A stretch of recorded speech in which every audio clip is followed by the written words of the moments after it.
kira kita asam dan garam. Kukira kita asam dan garam. Kukira kita asam dan kukira garam. Kukira. Yang pertama adalah pemberontakan APRA. Sebelumnya ada yang tahu APRA nggak teman-teman? Nggak tahu. Enggak. APRA adalah Angkatan Perang Ratu Adil. APRA berlatar belakang karena adanya kepercayaan rakyat Indonesia akan datangnya Ratu Adil yang akan memimpin dengan bijaksana dan adil. Ratu Adil juga pernah disebut-sebut dalam ramalan Jayabaya. Oleh karena itu, hal ini ditunggu-tunggu oleh rakyat Indonesia sejak zaman penjajahan hingga kemerdekaan. Lalu, gerakan APRA bertujuan untuk mempertahankan bentuk negara federal di Indonesia dan memiliki tentara tersendiri. Karena ternyata, penyatuan Indonesia dalam NKRI tidak sepenuhnya diterima oleh semua kalangan. Ternyata ada beberapa kalangan yang masih menginginkan Indonesia dalam bentuk federal atau Republik Indonesia Serikat.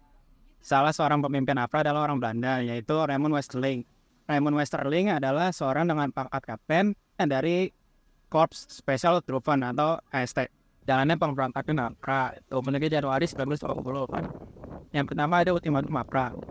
Untuk pemerintah RI dan negara Pasundan, APRA menuntut untuk diakui sebagai tentara Pasundan. Yang kedua ada teror Bandung. Pada tanggal 23 Januari 1950, APRA menyerang Bandung dan berhasil menduduki markas divisi Siliwangi. Dan APRA membunuh setiap APRIS yang ditemui. Akibatnya, sekitar 79 anggota APRIS gugur, termasuk Letnan Kolonel Lembong. Sehingga pemerintah Indonesia melakukan dua cara untuk menumpas pemberontakan APRA. Yang pertama, melakukan tekanan terhadap pimpinan tentara Belanda untuk menghentikan gerakan Westerling. Lalu yang kedua, melakukan operasi militer. Oleh karena itu, gerakan APRA semakin terdesak dan terus dikejar oleh pasukan APRIS bersama rakyat, dan akhirnya gerakan APRA dapat dilumpuhkan pada bulan Januari tahun 1950. Kemudian, nasib Westerling sendiri ternyata dilindungi oleh kemudian Belanda, sebab Westerling bisa melarikan diri dari Indonesia ke Singapura.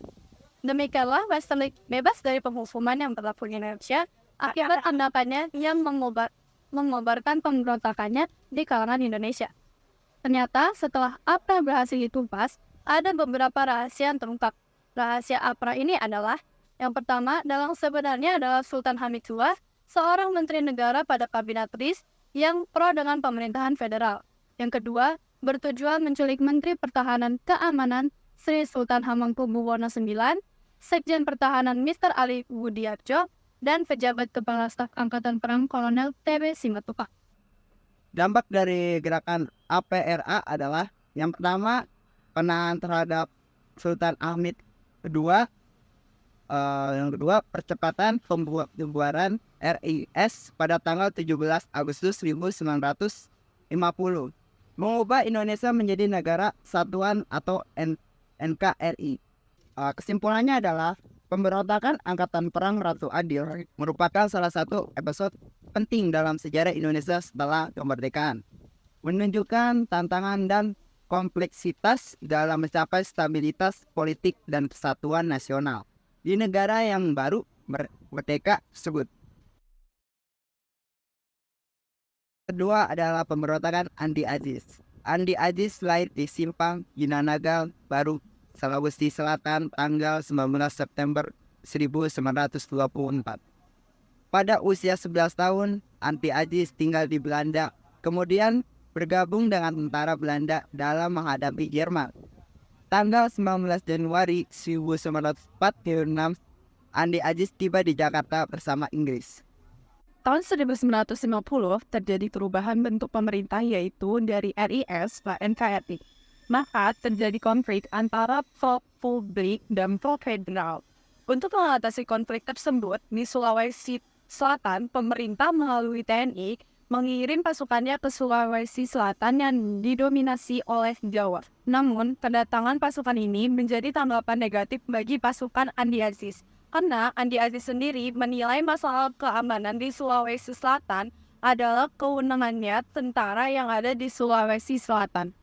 Akhirnya pada tanggal 5 April 1950, Andi Aziz melakukan penyerangan ke pos TNI dan menahan Letkol Mupenginta yang menjabat sebagai tentara teritorium negara Indonesia Timur. Andi Aziz juga menguasai tempat-tempat pemerintahan seperti kantor telekomunikasi. Maka dari itu, pemerintah melakukan penumpasan dengan adanya upaya persuasif.